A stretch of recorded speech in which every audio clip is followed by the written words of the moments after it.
एक दिन रूबरू. Bayangkan, dunia ini seperti satu rumah besar di mana kita semua adalah penghuninya. Tapi sayangnya, rumah ini sering berguncang karena kebencian, prasangka, dan peperangan atas nama yang katanya agama. Lalu pertanyaan berikutnya, haruskah kita takut pada Islam? Banyak orang yang mengenal Islam hanya lewat berita buruk, kekerasan, teror, atau peperangan. Tapi mari kita lihat kenyataan dari sumbernya. Islam yang sebenarnya mengajarkan cinta kasih, keadilan, dan penghormatan terhadap sesama manusia. Bukan hanya kepada sesama muslim, tapi juga kepada siapapun, tanpa memandang agama, suku, atau bangsa. Pendiri Jemaat Ahmadiyah, Hazrat Mirza Ghulam Ahmad, datang membawa pesan ini kembali ke dunia. Beliau mengingatkan bahwa mencintai sesama manusia adalah ibadah terbesar kepada Allah. Bahkan beliau menegaskan, seseorang belum sempurna dalam beribadah jika belum menunaikan hak-hak sesama manusia. Islam mengajarkan untuk berlaku adil bahkan kepada musuh. Al-Quran memerintahkan, jangan biarkan kebencian mendorongmu untuk berbuat tidak adil.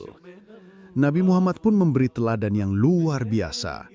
Saat beliau menjadi pemimpin di Madinah, beliau melindungi hak beragama kaum Yahudi dan Nasrani.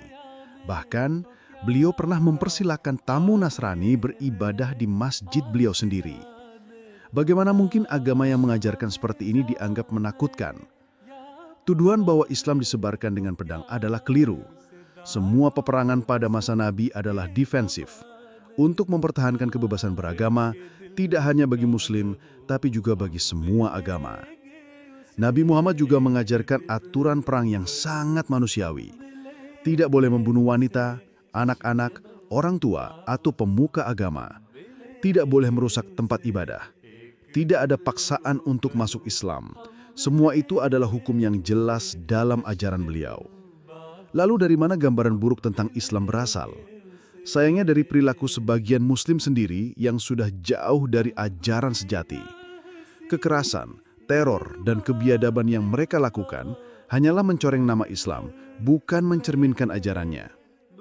Tetapi kita juga harus jujur, bukan hanya dari pihak Muslim yang ada kesalahan. Dunia non-Muslim pun sering berperan dalam memicu konflik melalui kebijakan yang tidak adil, yang pada akhirnya memelihara kebencian. Sejarah buktikan, ketika ajaran Islam dijalankan dengan benar, keindahannya diakui semua pihak. Pada masa Khalifah Umar misalnya, ketika pemerintahan Muslim tidak mampu lagi melindungi rakyat Kristen di Syria, pajak yang mereka bayarkan dikembalikan.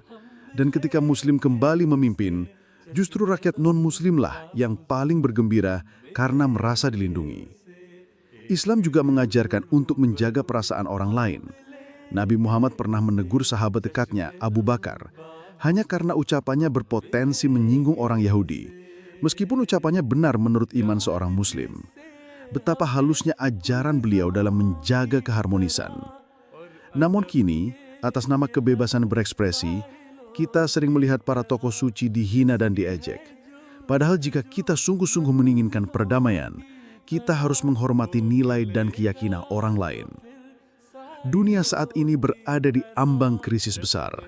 Konflik meletup di mana-mana, dan bayang-bayang perang dunia terasa semakin dekat. Jika ini terjadi, dampaknya akan mengerikan, apalagi di era senjata nuklir. Karena itu, setiap orang, dari pemimpin negara hingga rakyat biasa, punya tanggung jawab untuk menjaga perdamaian. Kita harus menunaikan hak Allah dan hak sesama manusia. Kita harus saling menghargai, saling melindungi, dan saling mengasihi. Tak ada satu negara pun yang bisa menampung semua korban perang dan pengungsi. Solusinya bukan sekedar membuka perbatasan, tapi mengakhiri akar konflik di negara asal mereka. Itulah tugas besar kita semua, umat manusia. Kesimpulannya, Islam sejati bukanlah ancaman bagi dunia.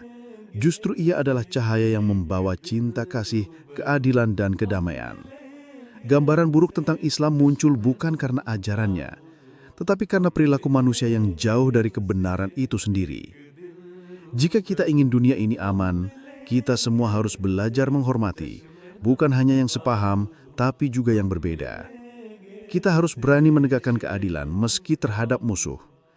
Dan yang terpenting, kita harus menjadikan cinta kasih sebagai bahasa universal kemanusiaan. Karena pada akhirnya, kedamaian dunia bukanlah tugas segelintir orang.